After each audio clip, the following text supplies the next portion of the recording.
Elles ont osé, elles ont cru en leurs rêves, elles ont affronté les défis et brisé les barrières pour écrire leur propre histoire.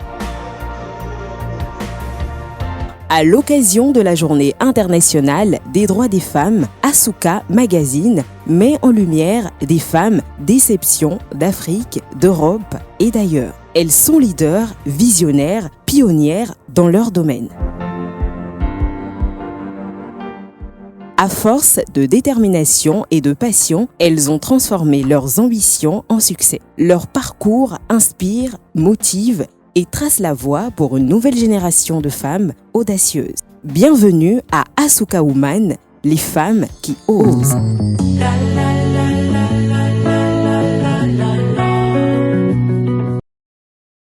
La communication impactante sont des atouts importants pour les hommes de pouvoir. Aline Kwaozoti, consultante experte en communication, relations publiques et coaching, explore ce domaine. Je suis Aline Josiane Kwaozoti. Je suis une femme de lumière. Je suis une Amazone pure souche du Bénin. Je suis maman de 2 adolescents. Je suis mariée. Je suis d'origine béninoise et j'ai des racines nigérianes et togolaises. Alors, j'ai un parcours d'assistant de direction trilingue.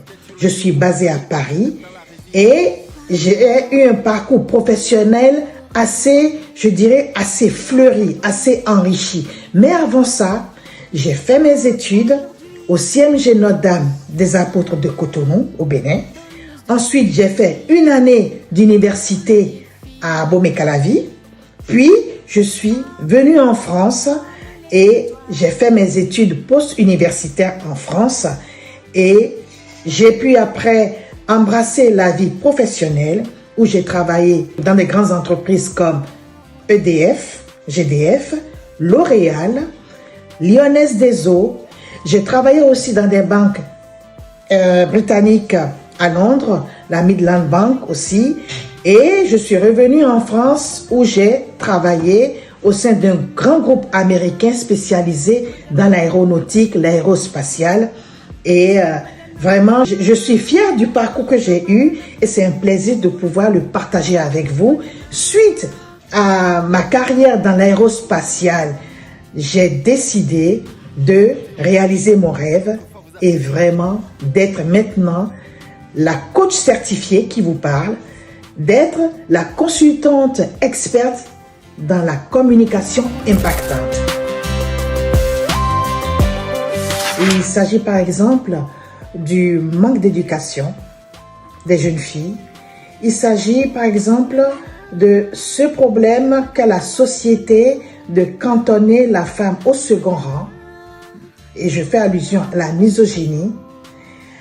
Pour les femmes, par exemple, c'est aussi ce manque d'autonomisation qui se traduit par ce manque de confiance du fait de l'éducation qu'elles ont reçue chez elles en famille. Et ce qui fait que, même en grandissant, la jeune fille a ce problème d'autonomisation et la femme adulte qu'elle devient après a ce même problème. Et une fois qu'elle est adulte, qu'elle entre dans la vie active, il y a ce problème d'inégalité de traitement, tant sur le plan sociétal que salarial, et il y a plein de discriminations du genre. Ok? Maintenant, l'évolution de la femme dans notre société actuelle, je dois reconnaître quand même qu'il y a eu un grand pas. Il y a eu d'énormes avancées comparées à ce qui se faisait traditionnellement, sociétalement parlant, il y a des décennies. Aujourd'hui, les femmes s'assument beaucoup plus frontalement, beaucoup plus concrètement. Les femmes ont, je dirais, le point levé parce qu'elles ont décidé pour la plupart de prendre leur destin en main, de prendre leur avenir en main. Et on rencontre aujourd'hui cette grande évolution grâce au niveau d'instruction des femmes, des jeunes filles qui vraiment épatent, surprennent parce qu'elles sont le pilier de la société, je dirais, le socle de la famille, et il y a vraiment une grande avancée. pour pouvoir inspirer l'exemple, donner le déclic à ces jeunes filles qui sont dans la fleur de l'âge et qui ont besoin de repères, qui ont besoin d'inspiration, qui ont besoin de personnes ayant du leadership, de personnes, des femmes, des mères qui ont un parcours très enrichi. Voilà.